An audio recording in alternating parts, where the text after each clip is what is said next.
Hello everyone, we are starting with reading of chapter number 1। ठीक है, थोड़ा थोड़ा ओवरव्यू मिल जाए कि भैया अभी तक हम कर क्या चुके हैं। ठीक है, देखो इधर अभी तक जो हमने किया है चैप्टर नंबर 1 में हमने एक तो डेफिनेशन की। ठीक है, इस चैप्टर के अंदर कुछ भी आता है तो सबसे पहले ये डेफिनेशन लिखो, उसके बाद उस क्वेश्चन को स्टार्ट करो। ठीक है, ये मैंडेटरी है। ठीक है, ये हमारे कुछ कीवर्ड्स थे। इंडिपेंडेंट एग्जामिनेशन, ठीक है, यहाँ पे मैंने बताया था अनबायस्ड इन्फ्लुएंस्ड वाली चीज है।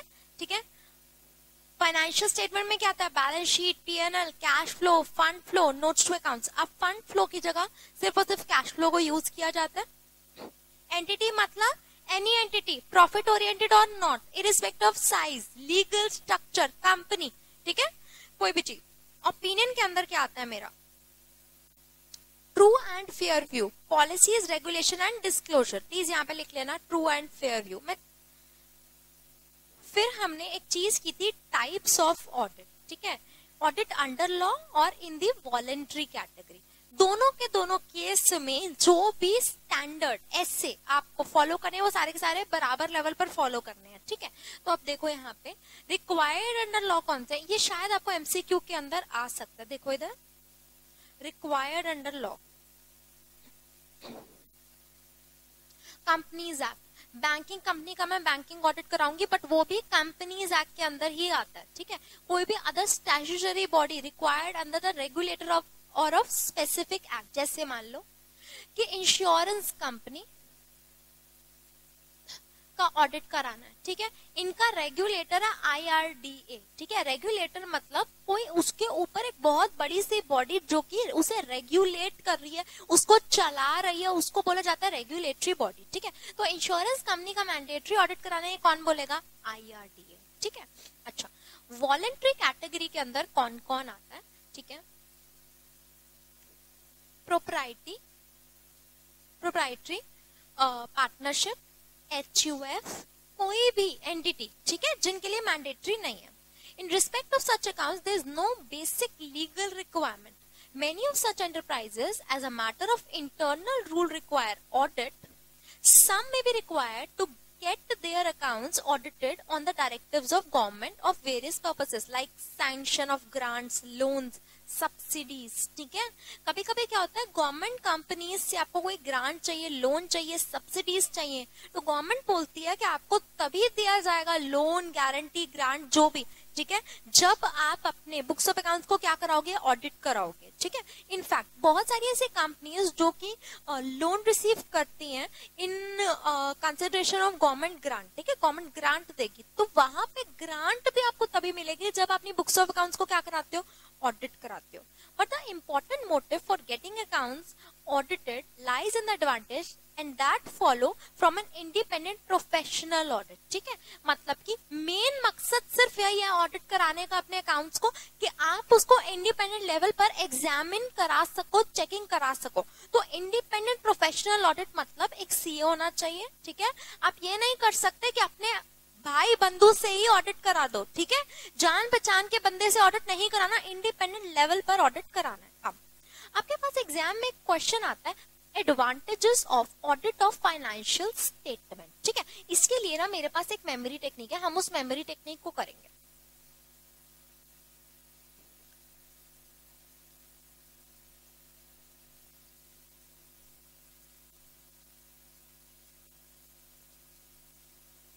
अच्छा, अभी देखो ज्यादा हंसने हंसने की जरूरत नहीं है। ये देखो ये क्या है? नो मैन जी ग्रुप। ठीक है, क्या है भैया? ये नो मैन जी ग्रुप। नो मैन जी ग्रुप के सारे लोग हैं। ठीक है, अच्छा, नो मैन जी ग्रुप वाले लोग पता है क्या एम्प्लॉय करते हैं अपने नीचे एक एमपी। ठीक है, अपने नीचे अगर कोई एम्प्लॉय करोगे तो क्या बोला उसे? एमपी। उन्होंने ना एमपी को अपने नीचे एम्प्लॉय किया। बात क्या हुई थी? नो मैनजी ग्रुप वाले बहुत टेढ़े हैं, उन्होंने बोला एमपी एमपी तेरे को हम 1000 रुपए देंगे, तू ये काम खत्म कर दे। ठीक है, एमपी ने बोला ओके मैडम, मैं 1000 रुपए लेगा। ठीक है, अब काम खत्म हो जाता है और आपको पता है एमपी को कितने पैसे मिलते हैं? 5000। अब बताओ ये इतना कुछ थोड़ी रहेगा, एमपी क्या हो जाएगा? देखो कितना गुस्सा हो गया। आपको पता है एमपी ने क्या कर दिया? वेज बोनस का डिस्प्यूट कर दिया। दोबारा से देखते हैं प्लीज, अभी क्या हुआ, नोमैंजी ग्रुप, ठीक है, नोमैंजी ग्रुप वालों ने अपने नीचे एमपी को रखा। फर्स्ट कीवर्ड नोमैंजी ग्रुप, नंबर 2 एमपी, ठीक है। अब एमपी को पैसे देने थे 1000 बट दिए सिर्फ 500, तो बताओ दोनों के बीच क्या हो गया, वेज बोनस डिस्प्यूट, ठीक है। अब पता है एमपी क्या कहता, देखो नोमैंजी ग्रुप प्लीज ऐसे मेरे साथ मत करो, मुझे ना गवर्नमेंट को पता है, ये देखो पैसे भी देने पड़ते हैं, पता है मैं गवर्नमेंट को क्या देता हूँ, टैक्स देता हूँ, ठीक है। तुम अगर मेरे पैसे छीन लोगे तो मैं कैसे गवर्नमेंट को टैक्स दूंगा। देखा ये क्या है, लोग क्या देते हैं गवर्नमेंट को, टैक्स, ठीक है। तो एमपी ने बोला देखो मैं सूख के कैसा हो गया हूँ गवर्नमेंट को टैक्स दे के, अब तुम लोग अगर मेरे और पैसे खींच लोगे तो मैं कैसे गवर्नमेंट को दूंगा टैक्स, ठीक है। एमपी, ओके, नोमैंजी ग्रुप एमपी, ठीक है, नोमैंजी ग्रुप एमपी, दोनों के बीच क्या हो गया, वेज बोनस का डिस्प्यूट हो गया। उसके बाद गवर्नमेंट, अच्छा गवर्नमेंट को क्या देनी, टैक्स। और पता है एमपी इतना परेशान था, एमपी कहता तुम्हें पता है मेरी ना एक पार्टनर भी है, क्या है भैया, पार्टनर, मेरी ना एक पार्टनर भी है, और पता है ये पार्टनर बहुत टेढ़ी है, मुझे ना इसकी बहुत सारी वेस्टेज भी उठानी पड़ती है। देखो तो सही, एक तो उसके पैसे काट रहे हैं, वो कैसे अपनी क्या है पार्टनर के लिए साड़ी लेके आएगा, बैग लेके आएगा, जूते चप्पल मेकअप कैसे लेगा, वेस्टेज ही तो होती है ना यार, ऐसे ये सब चीजें थोड़ी खरीदनी चाहिए ना। अच्छा देखो भैया, अभी तक नोमैंजी ग्रुप ने एम्प्लॉय किया मेरे एमपी को, ठीक है, एमपी को बोला 1000 रुपीज मिलेंगे बट दिए कितने, 500। एमपी बड़ा परेशान हो गया, तो क्या हो गई इनके बीच, वेज बोनस डिस्प्यूट। अभी एमपी ने बोला मेरे को गवर्नमेंट को टैक्सेस भी देने पड़ते हैं, ठीक है, और पता है मेरी एक पार्टनर है, उस पार्टनर की ना मुझे वेस्टेज भी उठानी पड़ती है। अब आपको पता है ये जो नोमैंजी ग्रुप वाले थे क्या कहते हैं, एमपी सुन हम तुझ पे विश्वास नहीं कर रहे।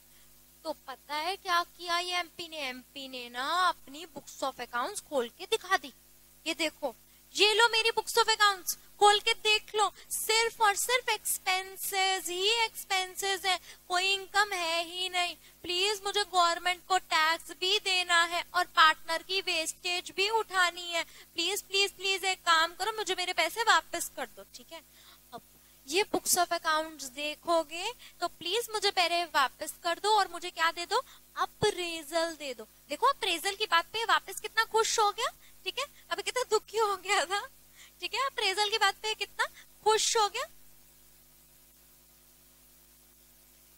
दोबारा से देखते हैं प्लीज, कीवर्ड याद रखो, नोमैंजी ग्रुप, ठीक है। उसके बाद एमपी को एम्प्लॉय किया, एमपी को बोला 1000 रुपीज देंगे, नहीं दिए, कितने दिए, 500। क्या हो गया उनके बीच, वेज बोनस डिस्प्यूट, ठीक है। गवर्नमेंट को देनी है, उसको क्या, गवर्नमेंट को देनी है एमपी को टैक्सेस, उसकी है एक पार्टनर, उसकी उठानी है वेस्टेज, और साथ साथ उसकी कुछ बुक्स ऑफ अकाउंट्स है, उसको देखो और क्या दे दो एमपी को, अप्रेजल दे दो, ठीक है। अब हमने ना यहाँ पर एडवांटेजेस ऑफ फाइनेंशियल स्टेटमेंट्स के, ऑडिटेड फाइनेंशियल स्टेटमेंट्स के, हमने कुछ यहाँ पर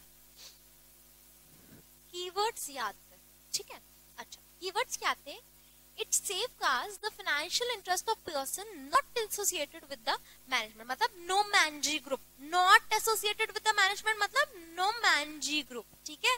अच्छा it acts as a moral check on the employees, keyword number 2 क्या हुआ मेरा, एम्प्लॉय, ठीक है। it is also useful in settling for trade dispute, keyword number 2 याद है, एमपी नोमैंजी ग्रुप के बीच में जो गड़बड़ हुई तो उसकी वजह से क्या उठाया गया, ट्रेड डिस्प्यूट। अच्छा फिर उसकी क्या थी, एक कोई गवर्नमेंट, ठीक है, गवर्नमेंट को क्या देनी पड़ते थे, टैक्सेस। उसके बाद सेटलमेंट ऑफ पार्टनर, ठीक है, और उसकी क्या उठानी पड़ती थी, वेस्टेज। नेक्स्ट मेरा कीवर्ड क्या था, बुक्स ऑफ अकाउंट्स, और लास्ट में मेरा अप्रेज, ठीक है। प्लीज अपनी अपनी कॉपीज के अंदर जल्दी से ये जो मैंने अभी समरी बताई इसे लिखो, जल्दी से लिखो प्लीज।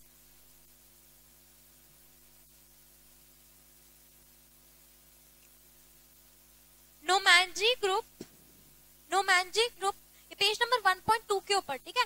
नोमैंजी ग्रुप ने एम्प्लॉय किया एमपी को, नोमैंजी ग्रुप ने एम्प्लॉय किया एमपी को, बोला 1000 देंगे, बोला 1000 देंगे, पर दिए सिर्फ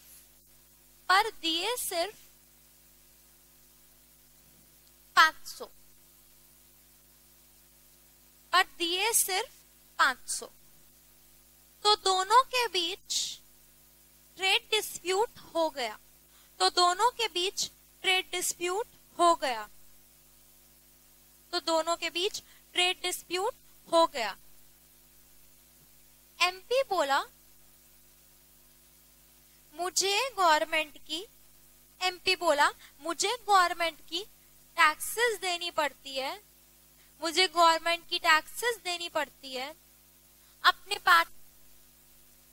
पार्टनर की वेस्टेज उठानी पड़ती है, अपने पार्टनर की वेस्टेज उठानी पड़ती है, अपने पार्टनर की वेस्टेज उठानी पड़ती है। नहीं यकीन होता, नहीं यकीन होता तो मेरे बुक्स ऑफ अकाउंट्स, तो मेरे बुक्स ऑफ अकाउंट्स खोल कर देख लो, नहीं यकीन होता तो मेरे बुक्स ऑफ अकाउंट्स खोल कर देख लो और मुझे अप्रेजल दे दो, और मुझे दे दो, और मुझे अप्रेजल,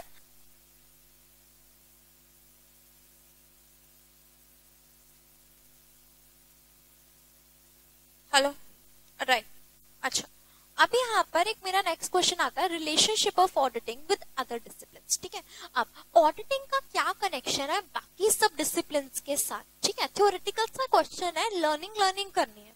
मैंने स्टडी मैटर बहुत ज्यादा बल्कि से इसके पॉइंट्स लिखे हुए हैं, ठीक है। तो मैंने क्या किया, आपको लर्न करने के पर्सपेक्टिव से बहुत सुंदर सा डायग्राम बना के इंपॉर्टेंट पॉइंट्स मेंशन कर दिए, ठीक है। तो एग्जाम में आपको अगर ये लिखने के लिए आता है, तो अगर आप ये डायग्राम बना देते हो ना, तो पता है वाजिबा हो जाएगी, ठीक है। ये डायग्राम क्या है, ये क्वेश्चन कहता है ऑडिटिंग का क्या कनेक्शन है बाकी सब सेगमेंट्स के साथ, बाकी सब एलिमेंट्स के साथ, बाकी सब चीजों के साथ क्या कनेक्शन है, ठीक है। अब इसको याद आपको कैसे करना है, एक आता है मेरे पास अकाउंटिंग, 12th में पढ़ के आए हो अकाउंटिंग, अच्छा। ये सीपीटी में तुमने लॉ पढ़ा था, अच्छा। इकोनॉमिक्स अभी तक पढ़ रहे हो, ठीक है, अच्छा। फाइनेंशियल मैनेजमेंट अभी पढ़ोगे इसी साल, अच्छा। कॉस्टिंग वॉस्टिंग वाली बातें कहाँ आती हैं, प्रोडक्शन में।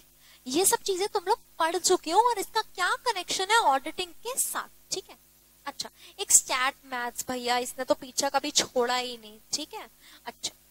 अब जो आपने नहीं पढ़ा वो है एक बिहेवियरल साइंस और एक है आपका डेटा प्रोसेसिंग। इनफैक्ट 10th के अंदर तुमने कुछ ना कुछ तो पढ़ा ही होगा कंप्यूटर वाली चीजें, ठीक है, वरना EISSM के अंदर तुम लोग डेटा प्रोसेसिंग पढ़ लोगे। तो इसके हेड्स याद करना तो बहुत ही मुश्किल नहीं है। अब एग्जाम में अगर क्वेश्चन आया 5 मार्क्स का, तो कोई लोग कहते हैं कि इनमें से कोई 5 लिख दूंगा तो मार्क्स कितने मिलेंगे, प्रोपोर्शनेट मिलेंगे, ठीक है, प्रोपोर्शनेट, हाँ, पूरे नहीं मिलेंगे। पूरे लेने के लिए जितनी भी चीजें मेंशन्ड है वो सारी लिखनी है, ठीक है, देयर इज नो एक्सक्यूज। अच्छा, अब देखो ऑडिटिंग और अकाउंटिंग का क्या कनेक्शन है। देखो भैया, अकाउंटिंग जिस बंदे को आती होगी वही बंदा तो ऑडिटिंग कर पाएगा ना, कोई और तो कर सकता नहीं। तो सबसे इंपॉर्टेंट चीज क्या है कि अकाउंटिंग और ऑडिटिंग बहुत ज्यादा क्लोजली रिलेटेड है, ठीक है। हम लोग क्या करेंगे, इनके ना कीवर्ड्स मार्क करेंगे और मैं साथ साथ ही आपको पढ़ाती भी जाऊंगी, ठीक है। ये क्वेश्चन थ्योरेटिकल है, इसमें आपका ज्यादा कंसर्न है बजाय कि मेरे, ठीक है। अच्छा, अब इसको कीवर्ड हम लोग मार्क करेंगे, both accounting and auditing are closely related, ठीक है। As auditing reviews the financial statement which are a result of overall accounting process, ठीक है। ऑडिटिंग में क्या करना है, review. It calls on the part of auditor to have a thorough and sound knowledge of generally accepted principles and accounting, ठीक है। मतलब कि आपको AS, इंड AS अगर अप्लाई होते हैं ये सबकी नॉलेज बहुत ही बढ़िया लेवल वाली होनी चाहिए अगर आप ऑडिटिंग करना चाहते हो, ठीक है।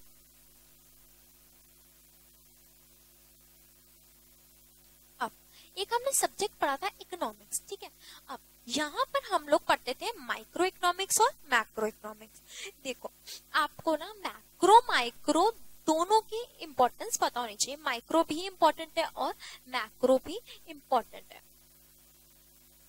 ठीक है। बट आपको ना ज्यादा कंसर्न जो दिखाना है वो दिखाना है आपको माइक्रो के साथ, ठीक है।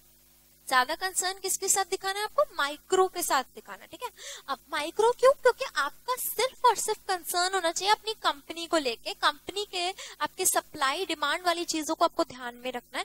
प्लस यहाँ पे ना कुछ नॉलेज है माइक्रो इकोनॉमिक्स की जो कि पता होने चाहिए। Nature of economic forces, relationship of price, sale वगैरह वाली बातें, productivity, role of government and government regulation which are applicable to your company, ठीक है। माइक्रो लेवल की जितनी भी बातें आपको पता होनी चाहिए, माइक्रो इकोनॉमिक्स पता होनी चाहिए। मैक्रो लेवल के इकोनॉमिक्स, जीडीपी पर कितना इम्पैक्ट पड़ रहा है या फिर हमारी कंपनी कितना ऊपर जा रही है नीचे जा रही है, वो मेरा कंसर्न होना चाहिए, बजाय कि पूरी पूरी इकोनॉमी किधर जा रही है, ठीक है।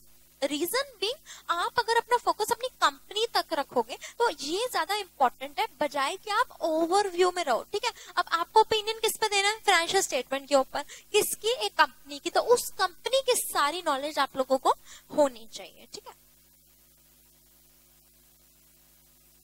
अच्छा, ऑडिटिंग स्टैट्स एंड मैथ्स। देखो अब मैंने ना एक चीज अभी बताई थी तुम्हें, सैम्पलिंग वैम्पलिंग करते हैं, ठीक है। तो सैम्पलिंग वगैरह जो आप करते हो ऐसे नहीं चूज करते, ठीक है। मैंने अभी बताया था ना कुछ, वो जब रीजनेबल एश्योरेंस वाला करा रही थी, ठीक है। तो ऑडिटिंग करते वक्त आप लोगों को सैम्पलिंग, अच्छा okay okay sorry, reasonable assurance हम नेक्स्ट क्लास में करेंगे, ठीक है। अभी तक मैंने डिस्कस नहीं किया, आई एम रियली सॉरी, ठीक है। अच्छा, तो आपको क्या होता है, ऑडिटिंग जब आप करते हो आप हर चीज को चेक नहीं करते, आप सैंपल लेते हो, सैंपल में चेकिंग करते हो, ठीक है। सैम्पलिंग रिलेटेड मैं डिस्कस करूंगी, तो वो जो सैंपल चैप्टर 7 के अंदर हम जाके करेंगे सैंपल। तो सैंपल ऐसे नहीं लिया जा सकता चलो ठीक है कुछ भी उठा लिया सैंपल। सैंपल उठाने के लिए भी यू नीड सम टेक्निक्स, वो टेक्निक्स आप लोग स्टैट्स मैथ्स के अंदर सीखते हो, ठीक है। तो इसीलिए procedures in auditing become generally accepted auditing procedure, test check procedure, ठीक है। टेस्ट चेक आपके सैंपलिंग को बोला जाता है। ये ज्यादा आप लोग चैप्टर नंबर 7 के अंदर पढ़ोगे, अगर नहीं भी अभी समझ आता तो कोई बात नहीं, ठीक है। Knowledge of maths is also required, ठीक है। प्लस माइनस तो भैया करना ही होता है ना, अगर प्लस माइनस नहीं आता तो फिर कैसे करोगे, ठीक है। अच्छा, डेटा एनालिटिक्स आज की डेट में बहुत ज्यादा बढ़ रहा है, ठीक है। डेटा एनालिटिक्स, डेटा साइंस, ठीक है, ये बहुत एक अपकमिंग फील्ड है, ठीक है। कैसे? आपके पास ऑलरेडी एग्जिस्ट करता है डेटा, अब आप उसे कैसे एनालिसिस करोगे, कैसे आप उसे यूटिलाइज कर सकते हो, ठीक है। आपके यहाँ पे सीए कोर्स में नहीं है, बट जितने भी मास्टर्स के कोर्सेज हैं वो सारे डिपेंडेंट है ऑन डेटा एनालिटिक्स। कैसे एनालिसिस करना है, रिसर्चर्स बड़े बड़े डेटा साइंस और डेटा एनालिटिक्स को कंसिडरेशन में रखते हैं, ठीक है।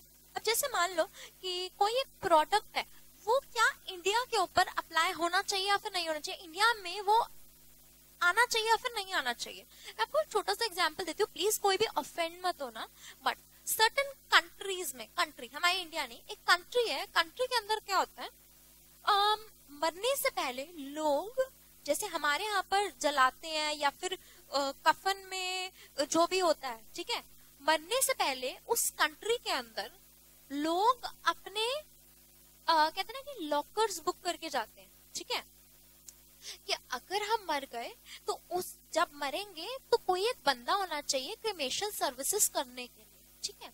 तो एक ये बहुत बड़ा बिजनेस चल रहा है जिसके अंदर उस कंट्री के जो लोग हैं, पता है कि भैया 60 की एज आ गई है, तो अब क्या करते हैं कि अपना एक बुक कर लेते हैं, ठीक है, 70-80 की एज आ गई है, ठीक है, अब अपना एक बुक कर लेते हैं अपना जो भी क्या कहते हैं लॉकर, ठीक है। और जो कंपनीज होती हैं वो क्या करती हैं, सारी सर्विसेज प्रोवाइड करती हैं, ठीक है, क्रिमेशन की A to Z, ठीक है। और ये बहुत ही बड़ा हाई लेवल का बिजनेस चल रहा है, ठीक है। अभी बिजनेस उस कंट्री में चल रहा है, ठीक है, क्योंकि उस कंट्री के अंदर सेंटिमेंट्स की इतनी वैल्यू नहीं है। अब आपको पता है ये बिजनेस हमारे इंडिया के अंदर अप्लाई होगा कि नहीं होगा, एनालिसिस करना पड़ेगा कंपनी के लोगों का, ठीक है, सॉरी इस कंट्री के लोगों का, कि ये कंट्री में ऐसी चीज की रिक्वायरमेंट है भी कि नहीं। अब मेरे से पूछो तो हम इंडियंस बहुत ज्यादा सेंटिमेंटल है, हम लोग तो ऐसी कोई बातें करते हुए भी एकदम घबरा जाते हैं, ठीक है। मेरे लिए एग्जांपल देना भी एक बहुत बड़ी चीज है, मतलब ये सब बोलना, ठीक है। डर सा रहता है हमारे माइंड में, क्योंकि हम लोग बहुत ज्यादा अटैच्ड है अपने लोगों से।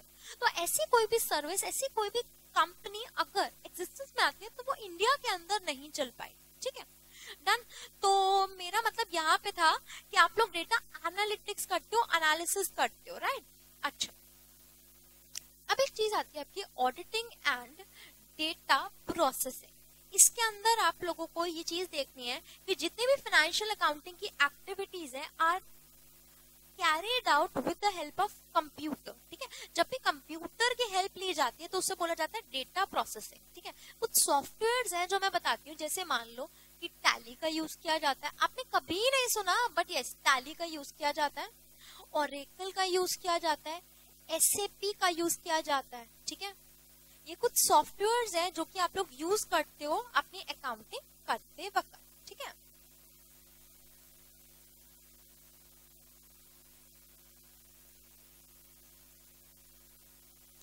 अच्छा,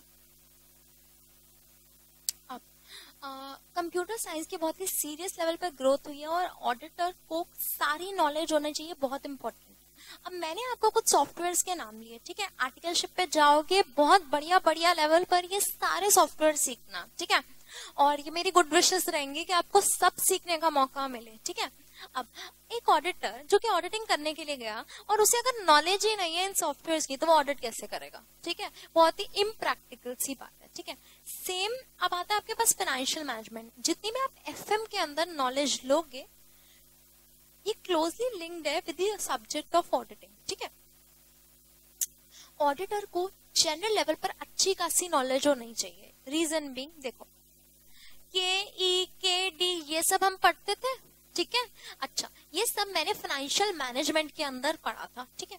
अब आपको पता है ये जो चीजें थी, K E K D, cost of capital, weighted average cost of capital, कितना उसका कैपिटल स्ट्रक्चर होना चाहिए, ये जो चीजें मैंने सीखी थी ये हेल्प करती है ऑडिटर को, ताकि वो रीजनेबल बेसिस पर जज कर सके कि भैया कंपनी कहाँ ग्रो कर रही है, ठीक है। उसको एक एनालिसिस हो सके, ठीक है। उसे ये पता चल सके कि कितना कहाँ फंड्स को यूटिलाइज किया जा रहा है, घपलेबाजियां कहाँ नहीं हो रही, मतलब ऑन एन एवरेज एक अपना माइंड को वो ओपन रख सके, ठीक है। अच्छा, ऑडिटिंग एंड प्रोडक्शन, ठीक है। अब ये कॉस्ट अकाउंट्स वगैरह रिलेटेड सारी की सारी नॉलेज होनी चाहिए, बाय प्रोडक्ट्स, जॉइंट प्रोडक्ट्स, ठीक है। ये सब हमने कॉस्टिंग में किया, ठीक है। अब इंटरनल ऑडिटर अभी तक मैंने नहीं पढ़ाया, ठीक है। चैप्टर नंबर 4 के अंदर हम करेंगे, तब इसे डिटेल में करेंगे। कॉस्ट सिस्टम वगैरह के बारे में पता होना चाहिए, ठीक है। अब बिहेवियरल साइंस सबसे मस्त चीज है, ये क्या है, वो टैक्टिक्स जो कि होने चाहिए ऑडिटर के पास किसी का भी बिहेवियर समझने में, कैसे उसके साथ डील करना है, क्या टैक्स यूज करने हैं। अब आपको पता है, आप चिल्लाओगे किसी पे, ठीक है, वो आपको कोई भी इंफॉर्मेशन प्रोवाइड नहीं करेगा। आपको ऑडिट करना है फाइनेंशियल स्टेटमेंट का, ठीक है, तो आपको बुक्स ऑफ अकाउंट्स एग्जामिन करनी पड़ेगी, बहुत सारी इंफॉर्मेशन चाहिए होगी। कैसे वो इंफॉर्मेशन निकालनी है वो सिखाता है आपको बिहेवियरल साइंस, ठीक है। अब आप ये नहीं एक्सपेक्ट कर सकते कि सामने वाली पार्टी जो मैनेजमेंट है वो आपको खुद से आके सारी इंफॉर्मेशन प्रोवाइड कर देगी, ठीक है। This is not practically possible. So for this purpose what you have to do, you need to follow a good behavioural science. Behaviour आपका बहुत ही अच्छा होना चाहिए, ठीक है। काफी सारी साइकोलॉजी के ऊपर बुक्स भी आती हैं, ठीक है। आप वो बुक्स पढ़ो, समझो ह्यूमन साइकोलॉजी को, ये सामने वाला बंदा किस चीज पर कैसे रिएक्ट करता है।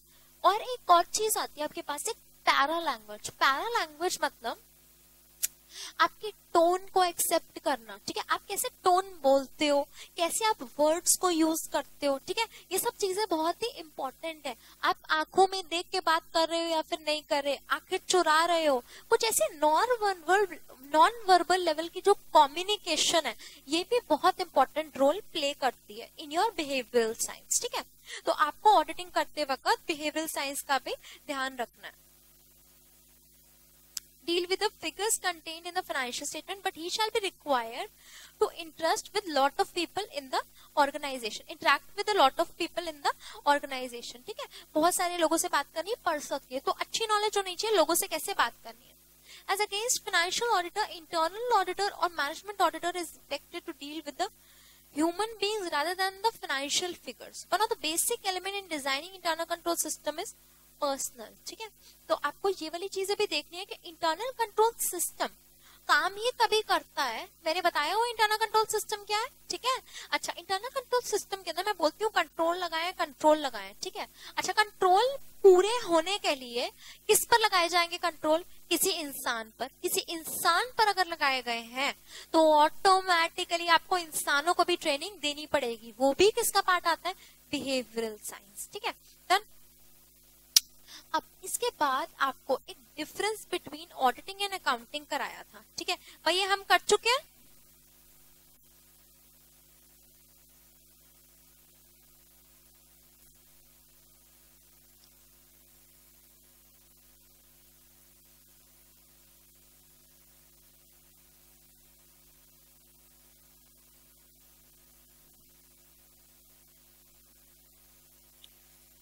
Basic principles governing and audit हमें कर चुके हैं. ठीक है, मैंने बोला था कि सिर्फ और सिर्फ कीवर्ड्स पढ़ लेना. ठीक है, अच्छा, अभी के लिए अगर आप चाहो तो इसकी एक प्लेन रीडिंग कर सकते हो. ठीक है, basic principles governing and audit. Next आपके पास qualities of an auditor. Same यही मैंने आपको स्लाइड्स दिखाई थी और यही स्लाइड्स का मैंने कॉपी पेस्ट यहाँ पे कर दिया. ठीक है, types of error in auditing. देखो, अब यहां पर ना पेज नंबर है आपका 1.8. यहां पे लिखो ऑलवेज राइट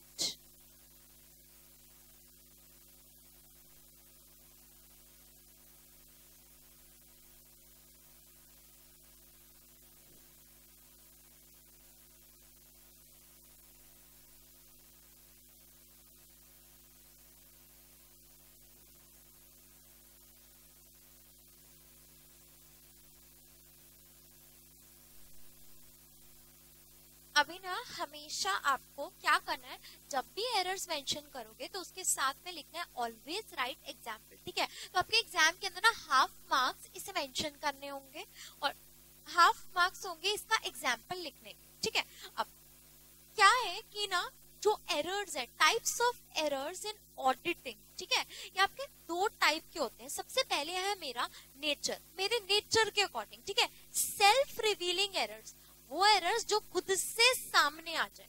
इसका एग्जाम्पल देखो, जैसे कि एक चेक जो हमने डिपॉजिट किया वो शो नहीं हो रहा. ठीक है, क्योंकि ऑब्वियसली चेक क्लियर होने में टाइम लगता है, तो ये अपने आप कहां से आ जाएगा? बीआरएस के अंदर आ जाएगा. ठीक है, नॉन सेल्फ रिवीलिंग एरर्स, वो एरर्स जो खुद ब खुद सामने नहीं आएंगे. जैसे कि कैपिटल एक्सपेंडिचर को शो कर दिया एज रेवेन्यू. ठीक है, आपने कोई फिक्स्ड एसेट परचेज किया, उस पर डेप्रिसिएशन क्लेम होनी चाहिए, वो ना करके उसे पीएनएल का पार्ट बना दिया. अनइंटेंशनल एरर, इंटेंशन नहीं थी आपकी एरर करने की. ठीक है, तो वो क्या है? मेरा अनइंटेंशनल एरर. ठीक है, अच्छा, गलती से petty cashier forgets to record freight in petty cash. ठीक है, पेटी कैशियर ने गलती से ये रिकॉर्ड करना भूल गया.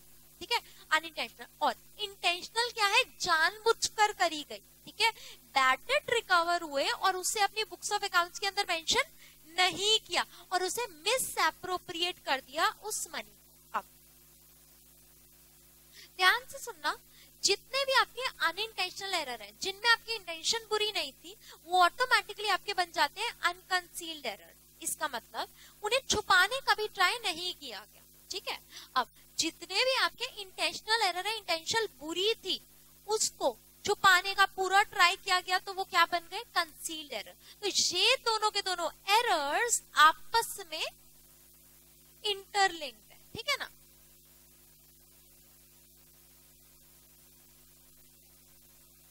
अब कुछ एरर होते हैं जो कि अफेक्ट करते हैं आपके ट्रायल बैलेंस. ठीक है, one sided errors. Goods sold to A entered in sales book but not in A's account. Sale हुई पर एक अकाउंट में good sold to A entered in sales book, but एक अकाउंट में डालना भूल गए, एक साइडेड का एरर है, ठीक है। Errors in editing not affecting trial balance. अब क्या किया आपने, प्रोविजन फॉर बैड डेट डालना भूल गए, this is not affecting trial balance, ठीक है। ना आपने क्रेडिट की एंट्री डाली ना आपने डेबिट की एंट्री डाली, तो इससे कोई भी इंपैक्ट नहीं आएगा, ठीक है। अच्छा, ये वाला आपका क्वेश्चन स्टडी मैट के अंदर नहीं है, एग्रीड, बट फिर भी इसके चांसेस है एक्स्ट्रा लेवल पर, एक एमसीक्यू लेवल पर आने के चांसेस है, तो मैंने इसको एक तरह से आपको रीटाइप करा दिया। इसके बाद errors dependent on your accounting concept, ठीक है। ये जो अकाउंटिंग कॉन्सेप्ट वाले एरर हैं, ये error of principle, compensating error, ठीक है, ये आप ऑलरेडी पढ़ चुके हो। एरर ऑफ ओमिशन, कमीशन, ये देखो कास्टिंग पोस्टिंग वगैरह वाले एरर्स थे, ठीक है।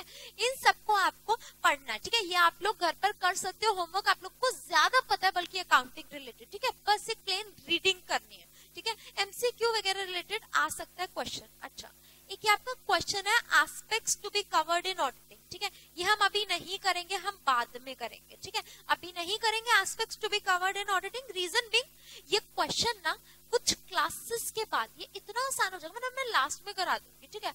ये इतना आसान हो जाएगा कुछ क्लासेस के बाद, आप कहोगे अरे यार ये क्या पढ़ा रही है, ठीक है। पर अभी ये उतना ही मुश्किल है, तो कोई फायदा नहीं है, ठीक है। अच्छा, same is the case with scope of your audit, ठीक है। स्कोप ऑफ ऑडिट भी हम लास्ट में जब करेंगे तो ये बहुत ही इजी होगा, अभी के लिए बहुत ही मुश्किल है, ठीक है। अब नेक्स्ट क्लास के अंदर हम लोग डील करेंगे inherent limitations of audit, reasonable assurance, ठीक है। अच्छा, इसके साथ हमारी आज की क्लास ओवर होती है, डन।